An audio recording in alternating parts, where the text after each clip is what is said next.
Hi folks, this is Bob Fritchie. We've prepared this background information video for your help and guidance. It's something that you should study in some depth before you try to attend one of our webinars. It's very important to your understanding that you do this. We're going to start out with a quick discussion on what is divine love. Divine love is really God's love. It is the most powerful energy force in the universe. You'll find that it's everywhere in the universe, and it goes inside and outside you simultaneously as well. Divine love, however, is not the same as personal love, and I'd like you to look at this chart. On the left is divine love, and on the right is personal love. Now, divine love is non-judgmental, but we see that personal love is very judgmental. I'll help you if you go to my church, if you're in my political party, if you go to the same school, if you're the right social class, and so forth. Or that it is a function of liking you or disliking you. The non-emotional side of it on divine love is not found in personal love. Personal love is very emotional. My child is hurt. I have to do something quick. And you're all tied up emotionally in that event. The unconditional divine love doesn't have any conditions associated with it, meaning that you can use this healing process without any sort of background, structure, or prior training.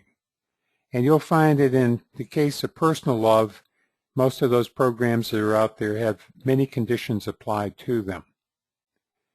It's very important that you use divine love in any type of healing work to avoid becoming emotionally embroiled in the work. And if you do use your personal love, you will find that this is a big mistake because it impacts you and causes your emotions to interact with the person that you're trying to help. And pretty soon you can become as sick as they are. Now, some teachers are telling people that they should be using their personal emotions when they do healing work. That's not really the correct labeling, because they're saying that divine love is something that they aspire to because they believe in God or because they are part of an organization and they feel that as part of this so-called universal energy field or something similar, that whatever they are practicing and believing is divine love, and it clearly is not that. And what we found is that anytime your emotions are engaged in this work, and you're using personal love and not divine love. So please note the difference. Divine love is really an energy source. It's not just a concept, it's a real energy. And it doesn't have any specific positive and negative charge to it. It's not masculine or feminine. It's neutral. Now, a lot of people have said to me in writing that they're a little fearful about accepting divine love and thinking about it as a neutral energy because somehow it doesn't have the warmth and the feel to it, the warm fuzziness that they get when they think about love. And some people feel that because they worship the Creator as a masculine or a feminine deity, that this is a conflict, and it really is not. You can choose to believe that divine love is one or the other, but if you do, it just slows you down and doesn't give you full access to the full power of divine love. You can also limit yourself if you happen to believe in something that you're calling your spiritual truth and find out that it's not true. You have limited yourself by the level of untruthfulness. The real truth is that divine love encompasses everything, including both masculine and feminine energy. And the easiest thing to do is to just remember that divine love is really God's love or the Creator's love. We use Creator's love in our work because we're serving over 50 countries, and there are great differences in how the Creator is addressed, or God is addressed. That's why we use Creator. You want to be able to recognize that divine love is a neutral energy, and when you can do that, you can gain full access to the divine love healing that we feature and teach on our website. A little bit about belief structures is important here. Everybody has a belief. They can be very objectively true or not true. And many of our beliefs help us, but anything that we have as a belief system that's not spiritually true can limit your healing. I mentioned that earlier, a moment ago, and that's a very important thing. And the reason is because if you keep talking about something that's spiritually untrue, be it a thought, a deed, somebody's spoken word to you, what happens is you start to build an energetic resistance to true healing until you're willing to deal with the real truth. Let's take a look at some of the false beliefs that we've run into. A lot of people think that they can't be healed. That's absolutely not true. But if they sit there and tell themselves, oh, I can't be healed, then they're building a resistance to healing. And that has to come down, that wall has to come down before they can really be helped. Some people think that they're being punished, and that's not true either. The Creator doesn't punish people. We punish ourselves. Now, a lot of people have feeling rejected or abandoned by humanity or society. That's true. They do.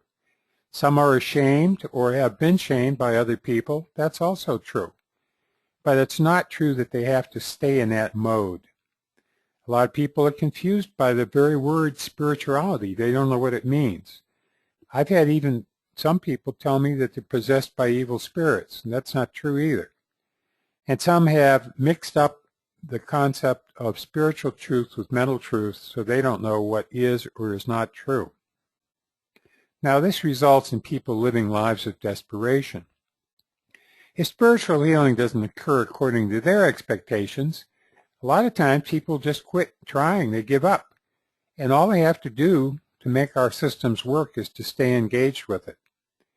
Sometimes folks don't know, or they don't accept, or they don't realize that they really do have the ability to heal themselves, and that they can change the condition of their lives when they work with the Creator.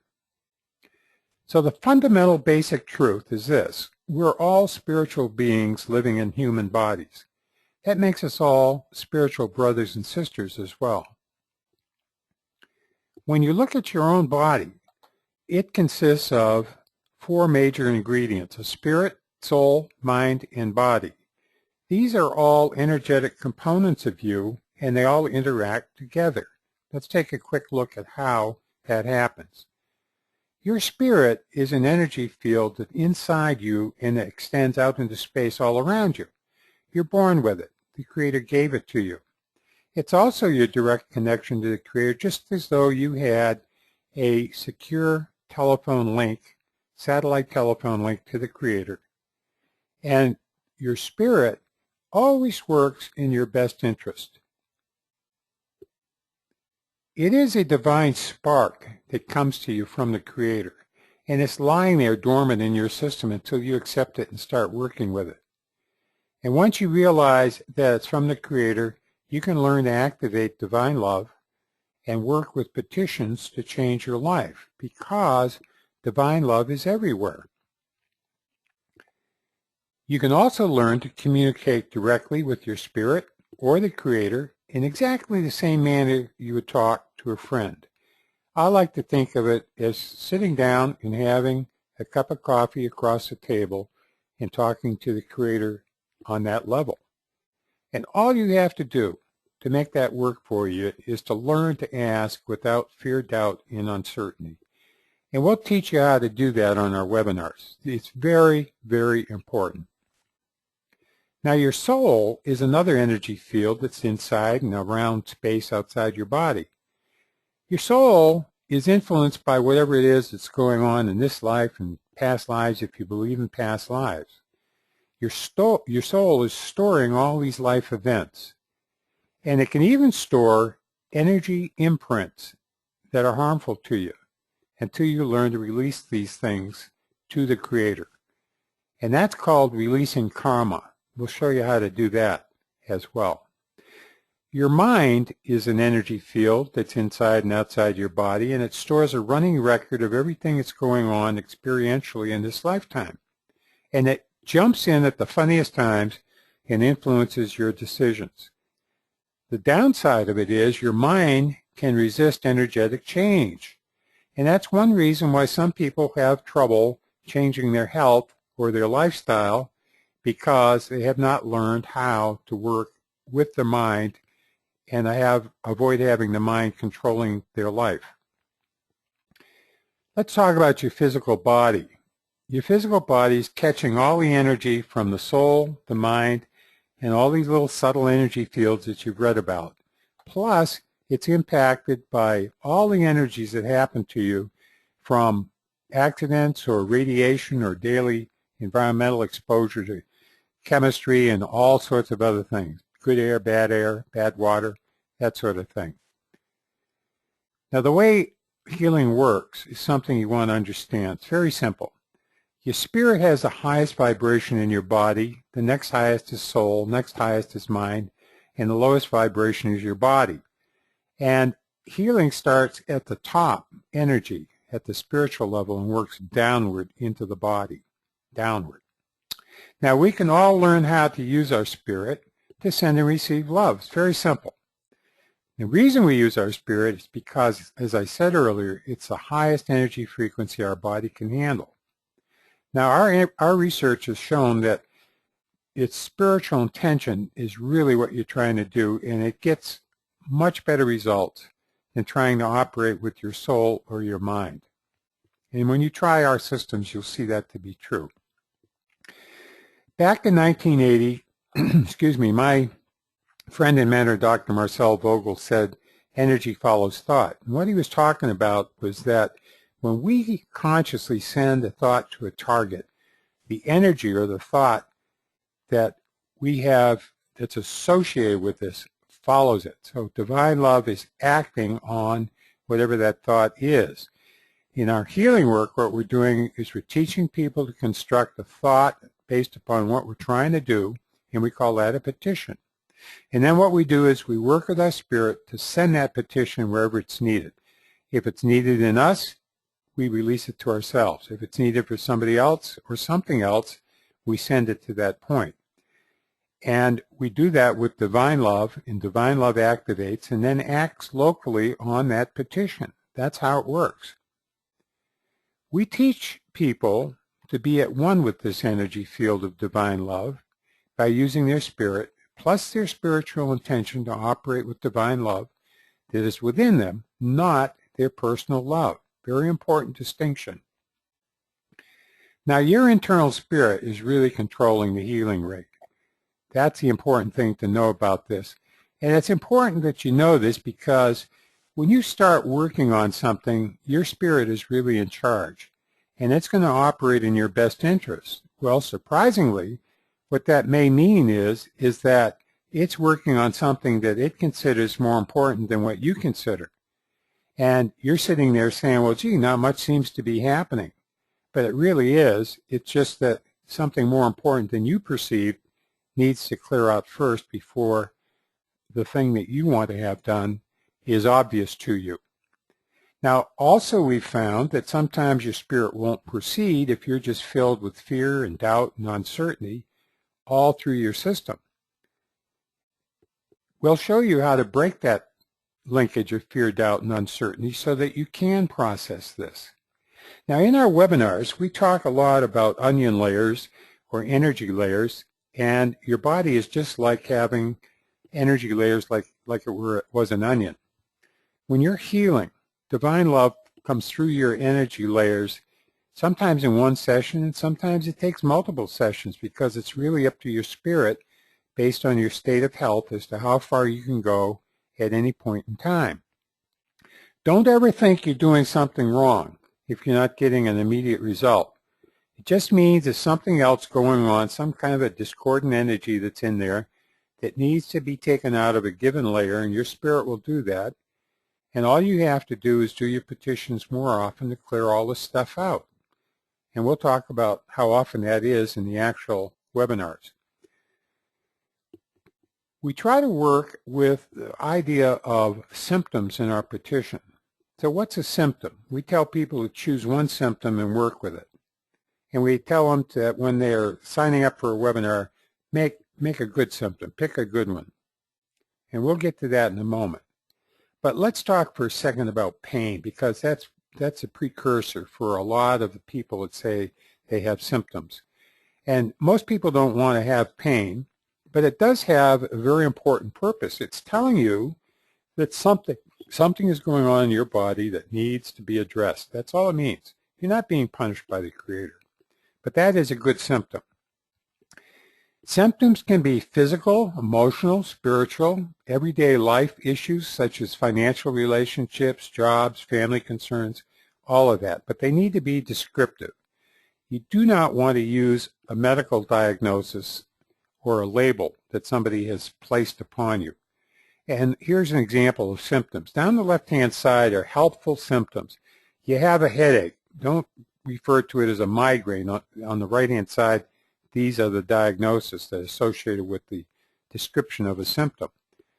Don't go with migraine. Pick headache.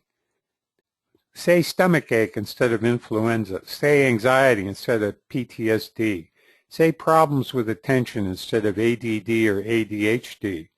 Say I have a muscle pain in my back instead of a slipped disc. Say I have hot flashes, night sweats, I'm irritated, I have erratic periods, or whatever else, instead of saying I have perimenopausal symptoms. You get the idea now about what symptoms are? There is an exception.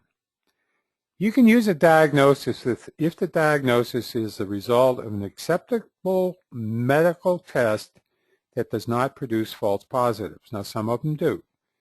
Some of them can be false positives. You have to know the difference. Otherwise, if that diagnosis isn't correct, the petition's not likely to work, and nothing will happen simply because you asked for the wrong thing. Surprise, surprise. Your body really knows what it's talking about. There's 4 things that you should know before you enter into a webinar: preparing the space, body balancing, how to implement a petition, and something we call 4-cycle breathing. So let's just take a quick look at those 4 things. In preparing the space, what we're talking about is turning off all the electronic gizmos, cell phones and the like. Don't just mute them, turn them off. Get rid of the radio and TV. Take all the children and animals out of the room. Try to keep your feet on the floor, arms and legs uncrossed. Remove all your shoes if you can, if you're home, but if you're in public, keep them on. Take off the jewelry, any crystal jewelry and stuff like that that you have, because energetically that stuff can interfere with you. So that's the preparation. Very straightforward. The second thing is body balancing. Before you get started working with petitions, it's a good idea to just energetically balance yourself. And we're going to show you how to do that right now. Put your hands together. Just clasp them together, palm to palm, any way you like. And hold on for 10 seconds like that. After you complete the petition on the next page, then you can unclasp your hands, and you'll feel the energy moving in your system. Now inhale deeply and just say out loud to yourself, with my spirit in the divine love that is within me, I ask that the Creator balance my system and my chakras according to the Creator's will. Now inhale, close your mouth, and lightly pulse your breath through your nose like you're trying to clear it. Sounds like this. I did it twice. You only need to do it once. Hold your hands together for about 10 seconds and then separate your hand. Now we're just going to kind of wait for that 10 seconds to elapse so I can keep you going on this in real time. We're coming up on 10 seconds. Okay, now you should break your hands apart because your body's balanced. This resets your entire system. It's a great little tool to use. Get up in the morning or anytime you need an energy boost, you'll feel it immediately kicking in. Now, third thing is, how do you implement a petition? I always get lots of questions about this. The first thing you want to do is to know that a petition is done the same no matter what the petition is. Now, what do you mean it's done the same? I mean that you're going to say it out loud because you're informing your entire body what's going on. And you're letting every cell know through the vibration of your voice what's happening. When you pulse your breath at the end of the petition, you're doing that to release the petition into space. And all you have to do is sit there for upwards of 3 minutes just holding that petition in your consciousness or your thought process and not sitting there playing with your cell phone, answering emails, or thinking about 10,000 other things. Think about only the petition and pay attention to what's going on in your body, because you'll feel all those kinds of jerks and twitches and energy running, and it's all okay. It's normal. That's what you're supposed to feel. If you don't feel anything, that's okay too. Just means that at the present time, you don't need to feel it or experience it. Petitions can be used to heal almost anything going on in your system. You can look at our website, take a look at 3 years running. We've got 30-odd years, 34 years having taught this. We have documented quite a few cases based on people that have done self-healing in the last 3 or 4 years. There's no limit to what the Creator will help you to heal, except that you must be willing to change, or you're going to stay stuck where you are now. And change may mean that you have to change your behavior. Stop becoming an alcoholic. Want to change. It's not just enough to say you're doing a petition to get rid of alcoholism. You have to want to make that change and be willing to invest the time to do what you need to do. All right, let's go to the fourth thing. This is optional. The 4-cycle breathing technique is just a way of getting you to oxygenate your body while healing is going on. You can do it 4 or 5 times after you've done a petition or not, as you may choose. But the way you do it is you breathe in slowly and deeply, and then hold your breath for 5 seconds. Excuse me. You breathe out very slowly and empty your lungs completely. Then don't breathe for 5 seconds. Then you start over. That's all there is to it. It's very simple. Now, this petition process is very important for you to understand. You are in the era of miracle healings. This has not happened for thousands and thousands of years. Almost any one of you can have a personal miracle today, because now you know how to achieve spiritual self-healing correctly once you've gone through the webinars or you've read some of our books. The petition process is very, very simple, and it produces astounding results for most people. It's not in opposition to anybody's religious practice, so you can learn this process and share it to your heart's delight with your family and friends. Well, what is it that's happened here that allows people to get much better healing? In the past, we taught group work where a large group supported a client with divine love, and the client read a petition, and over a period of time they got better. That happened most of the time. In the last several years, the thing that's powerful and really wonderful that has happened already is that this energy or frequency of divine love has increased in the universe. It's even more powerful than it was 3 years ago. This is very important for you to know, and here's why. It means that you can now do self-healing very quickly with or without group support. We have 2 years of documented proof that this is true, and you can read about it on our healing reports. Now, as this energy has increased, what's happening is other problems may start to appear, not as a result of using petitions, but simply because you've got some unresolved conflicts that could be in your emotional makeup or your behavior that may seem to increase in severity due to these divine love frequency changes. Now, it's not just you. This is happening to everybody in the world, everybody, without exception. I get hundreds of emails a week from all over the world, and let me just tell you, everybody's experiencing this problem. The symptoms seem to be getting stronger. Life appears confusing and very complicated until we get to the point where we look at ourselves in the mirror and we say, uh-oh, we got to make a change in what we're doing. My life is falling apart. And once you do that, then you can move forward. Now, it's real easy to forget what's going on as time goes by, and I want you to keep a written record of the things you're doing each day. so that you can see what your own progress is. And then if something new pops up, record it and just petition it out over a couple hours until it goes away. And then you can see what's going on. Now you're ready to explore our divine love healing process. All of the systems that you can learn about on our website are covered in my new book, Being at One with the Divine, Self-Healing with Divine Love. This is a best-selling book. It is widely acclaimed by all the people that have read it, and you will see endorsements all over the place about the book. It's available worldwide through online booksellers in most major countries. This book is the key instructional guide for 2014 and beyond webinars. Now, we offer 3 complete healing systems. You can choose whichever one you prefer. In 2014, we're going to teach only the 3rd system because it is the preferred system.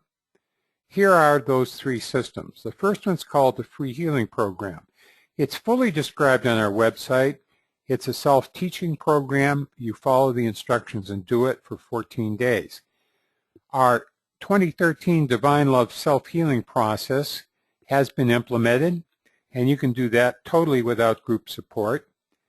And the 3rd system is what we're teaching this year, the 2014 at Oneness Healing System that eliminates all separation between you and the Creator and makes healing more rapid and more simple to do, and I'll show you why in a moment. This is done all by yourself in a webinar and after the webinar based upon the instructions given. Let's take the first one, the Free Healing Program. You can look at that on the website. It's a 14-day program. It's supported 24/7 by a dedicated group. You can read about it. You can read the healing reports, and you can see which people got relief from the Free Healing Program and or other of our healing systems. If you don't get complete results from the Free Healing Program, then try System 2 or 3, or send us an email and let us help you with it. Now, the second system was the 2013 Divine Love Self-Healing Process. We ran a lot of webinars in 2013 to introduce people to this self-healing where they didn't have a group. And that entire system is included and consists of many, many petitions. It's all in the appendix of my new book, Being at One with the Divine. So you can find that whole system there if you choose to use that.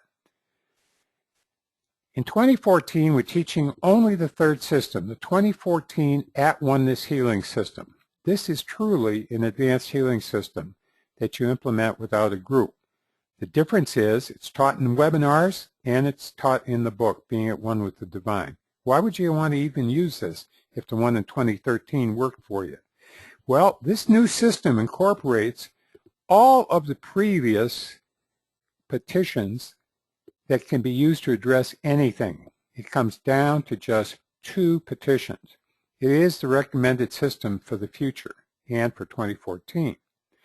We're also introducing to you an advanced chakra healings technique that's never been shown by anybody or taught before. Very, very powerful. People got tremendous results from it, and you can too. Now, the 2 petitions that we use, one is called the At Oneness petition, and what this does is effectively and rapidly removes all separation issues that keep you from experiencing complete healing. And in many cases, it actually does the healing on the thing that needs to happen.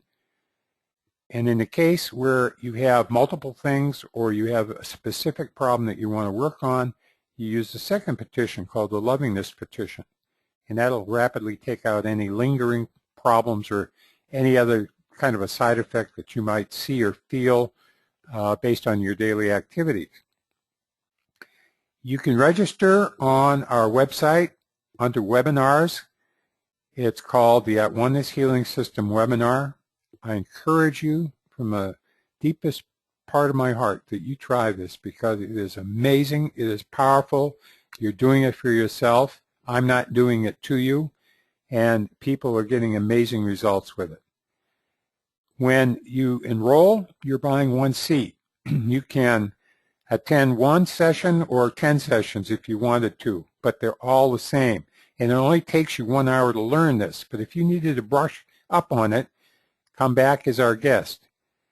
Each time that we're getting ready to do a series of these, we'll do 3 of them a month, not every month, but what happens is if you go look at the registration page, you'll see what's coming up. And that way you'll always know what the upcoming webinar is. It gets too confusing if I post a whole year's worth at one time. We're going to always teach you 3 things. First, how to correctly dialogue with your internal spirit and the Creator so you can get daily guidance. And I'm not talking about a wish list. I'm not talking about automatic writing, a whimsical thing or something airy-fairy. I'm talking about a dialogue that you have with the Creator as if you were sitting across a table having a cup of coffee. And you're asking questions and you're getting answers. And then you don't understand something, you re-ask your question in different words or ask for clarification. And what kind of guidance you're asking for is everything you need to get through your life or get well, whatever the case might be. Now you can learn to clear a lot of long-standing problems using these advanced chakra techniques that we're going to teach you. And we're going to also show you how to use these 2 petitions, the at Oneness and the Lovingness petition correctly. How long, how frequently, and all of that. So between what you go through in the webinar and then later on asking the Creator, you're all set because now you've got a self-healing system that you can work on at your leisure and get results. We hope this short video has been helpful to you. We'd like for you to share it with others. Please check out our entire website and pick something that will be useful to you. Here's to your health. Press on.